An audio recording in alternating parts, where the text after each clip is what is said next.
YouTube, what's up, guys? It's Lively Projects. So, got an update on the S10. Man, we have come a long way. Got a little bit of a mess underneath this dash. Let me flip this camera around.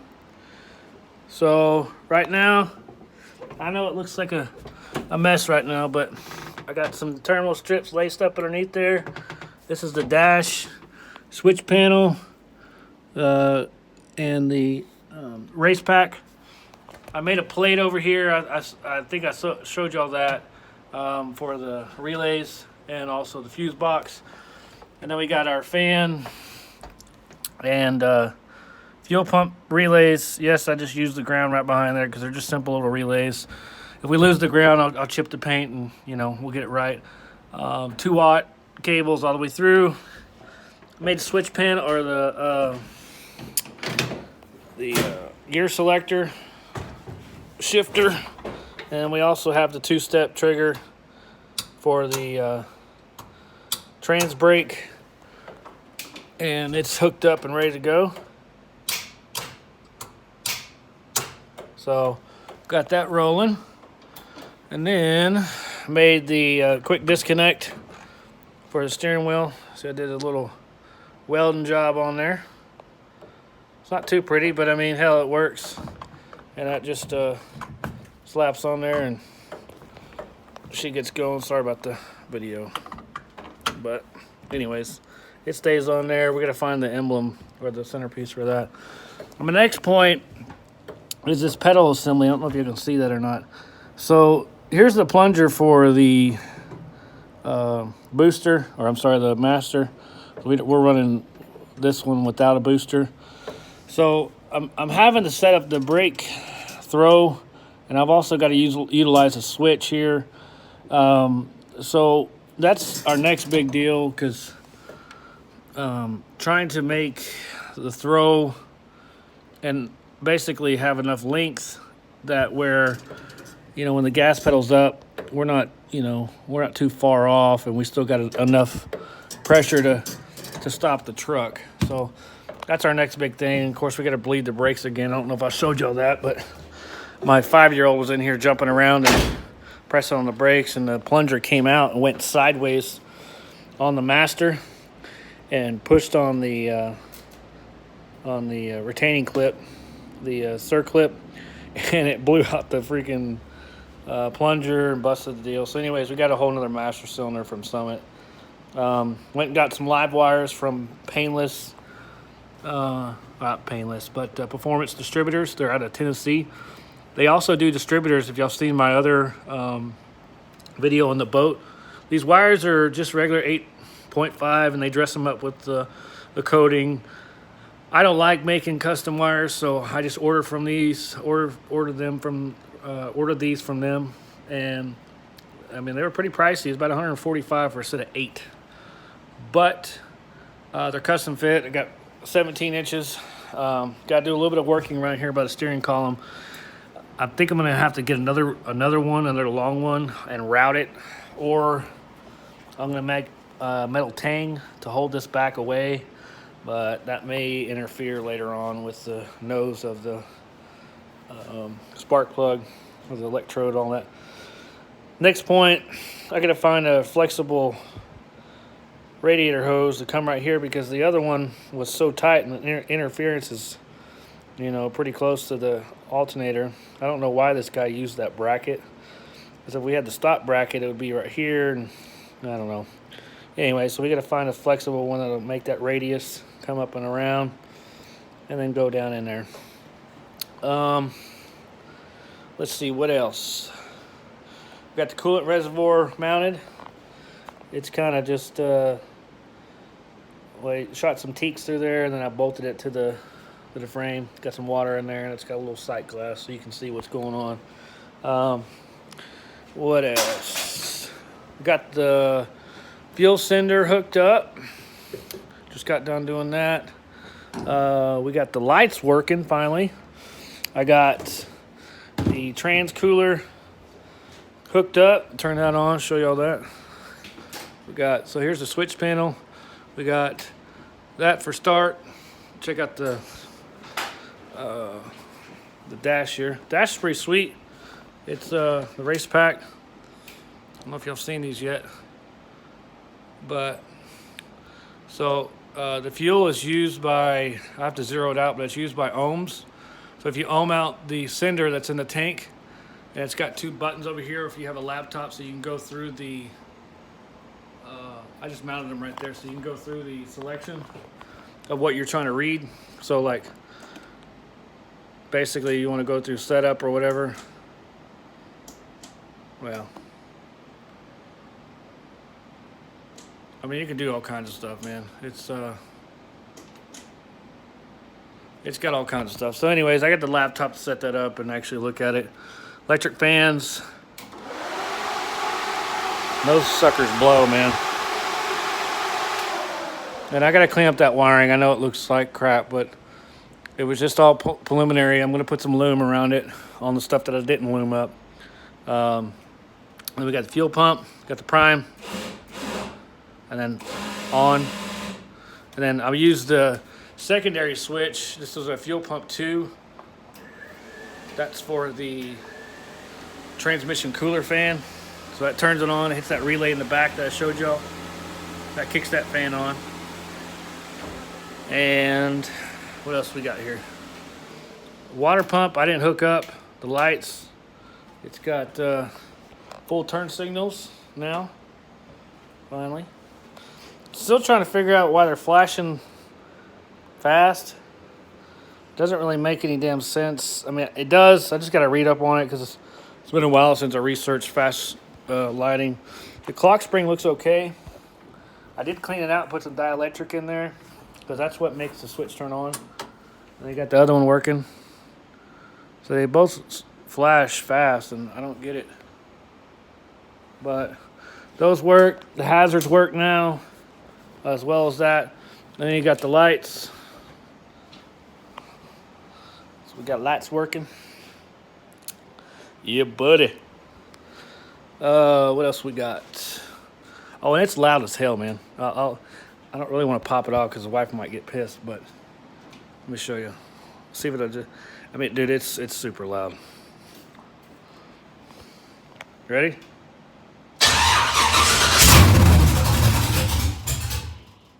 That's what I'm talking about, dude. We had it wrapped up. I had the. I gotta tune it a little bit, but we ain't got no coolant in it right now, so I kind of be limited. When you're doing these LS2, LS3 swaps, the heads have 2 areas where you can utilize a coolant temp sensor.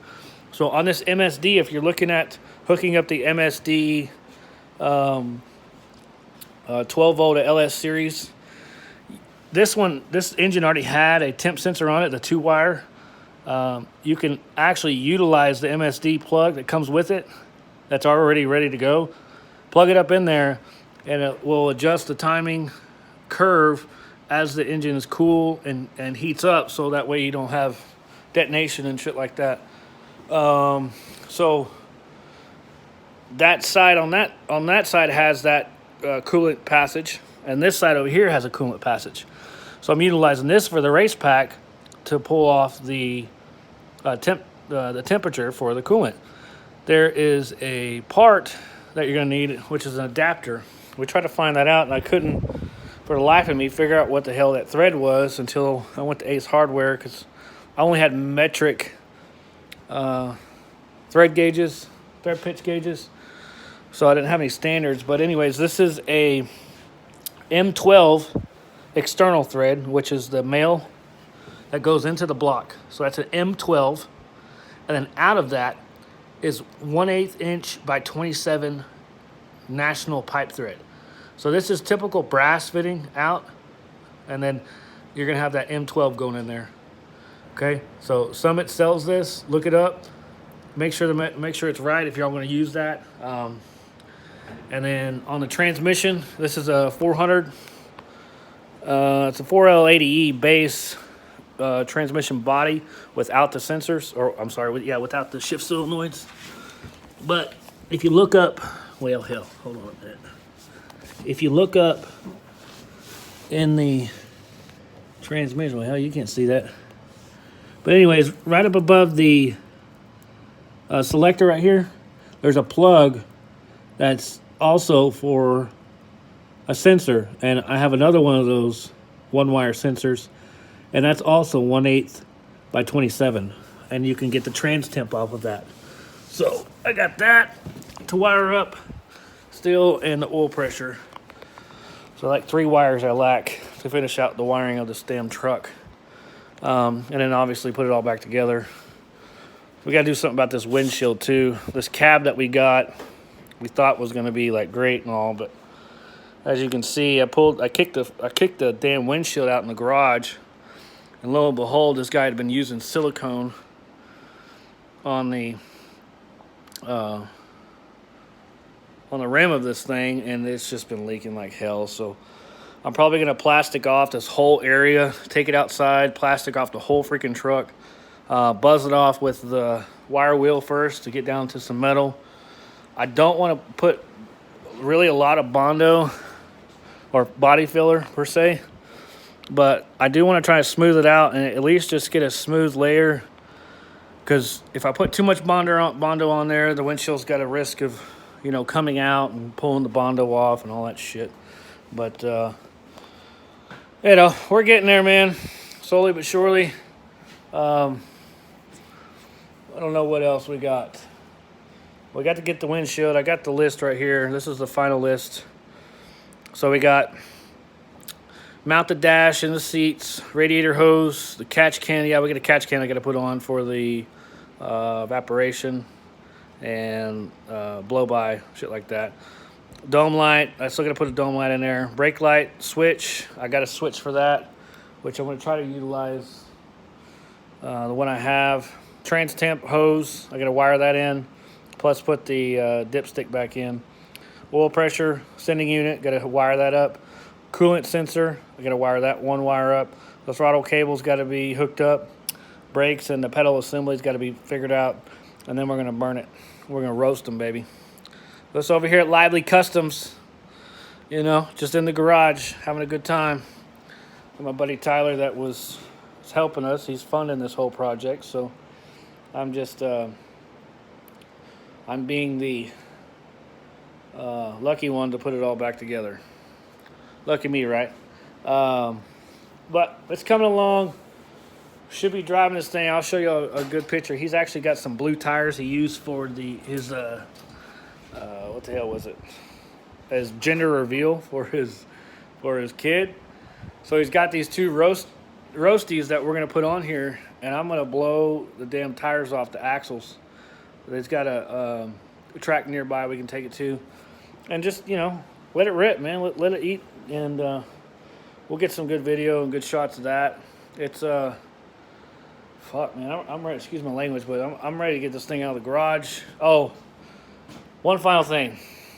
I did not put this on here because I'm kind of PO'd about it, but the drive shaft. So we measured it twice, cut it twice, of course. So we had it shortened. There it is on the floor. So that's the final fitment. That fitment is good. The only problem is with these extended cabs is you have an extended portion of the cab, okay? Well, underneath here, the trans tunnel is right here, okay? And it dips down. Well, guess what? We got to cut this out like I did the other one. But I'm not cutting it out. I told him I wasn't going to do it because I don't want to mess with it. And so he's got some guy over at the suspension shop that's going to set up the truck and get it to line out. We're going to get it aligned and all that. So he's going to do that. And you know what? That's great. Get it out of my garage because I got bikes I need to put in here anyways. And, you know, it'll be done at that point. It'll be ready to put the drive shaft in and be ready to be driven down the road. So I just told him, you know, do what you got to do, buddy. But we're getting close, man. We're getting close. Look for some more updates coming up. I really wanted to take you along, man. My GoPro, I don't have a GoPro anymore. I got rid of it. I'd really like to get a better camera instead of using my freaking phone, but you know, it's life, bro. It's life. But it's looking pretty good, man. I'm enjoying it. I really just gotta tidy up some wires. I mean, I got some loose shit here, just figuring out where we were at. We didn't use the ignition switch, stuff like that. So all that stuff was held back. Here's the brake light switch. We tested that out. I know it looks like a freaking rat's nest right now, but all this gets tucked up, and it's just kind of loosely ran right now, so we can get everything figured out. And then the dash will come down. We're gonna get a nitrous plate. That's a nitrous controller. So I've got he ordered the nitrous plate, but I really want to do a fogger system to where, you know, we drill out the intake plenums, because this has got that high-rise plenum, or yeah, the whatever the hell, high RPM plenum. So typically you can run a fogger, but you know the problem is here I have with, or fogger, you can run a nitrous plate that goes underneath the carburetor. The problem I have with that is you have different lengths of channels here, and anytime you put nitrous in underneath the carburetor, you're getting different mixture flows. So you could be lean on these two cylinders and rich on the others, or vice versa. So the best way to do it is to actually tap into the cylinder ports right here, and you can, I think these are actually tap ports right here, if I'm not mistaken. And so basically just drill a hole and tap it. You actually, you know, you got to take the intake off and all that again. But then we'll put individual foggers in there and, you know, kind of set it up that way. The sucky thing about this, it's not electronic metered air, so you can't really tell, you know, and you can by the plugs, the way they're burning, but you can't really tell what mixture you got. So you kind of got to judge it by the old telltale. You got to pull the plug out, look at the plug, if it's white, rich, black, you know, so on and so forth. There's actually a chart that you follow to see where you're at. And then you can kind of meter that, and we got 8 jets. We can check out the boosters, and we can change jetting, shit like that. But for the most part, the carburetor should be set up. I've got the build sheet for that, so that way we can kind of match what we got. Where did I do that? Yeah. So I got the build sheet for that. It's got all the measurements. And I've got some extra jets right there taped to the window, so I didn't freaking lose them. So we'll check out that when it comes time to actually do the nitrous. But right now we're just getting it down the road and all that stuff. But we are going to put nitrous on it. He's thinking about a 400 shot, but progressive. So, you know, like probably 100 off the line, then progress up to about 300 and see where it's at. But right now we're just going to get it running down the road, stopping and running like a normal truck, and then we're going to dial it in and start unleashing the fury out of this 6.2. And another update, I had my truck stolen from out of my driveway. I had a 17 GMC Sierra. So I went down the dealer and got a new truck. I'll show you that. It's my pride and joy. Same color as my other one, but I got the 2018 Denali, and boy, I tell you what, this sucker is slick. Fold out steps. Oh my gosh, love it, dude, love it. Thing is so slick. I mean to tell you, got the rims on it, everything. It's the Denali Ultimate. It's got the grill, everything, bro. So I'm pretty stoked about that, but I'll be really stoked when I have my garage back. Got the taillights in too. What else we got? That's about it, man. That's about all we got right now. Cut the video a little short. It's actually a little bit longer than the ones I've already been recording, but hope y'all are having a good one, man. Christmas is coming up. The kids are getting stoked.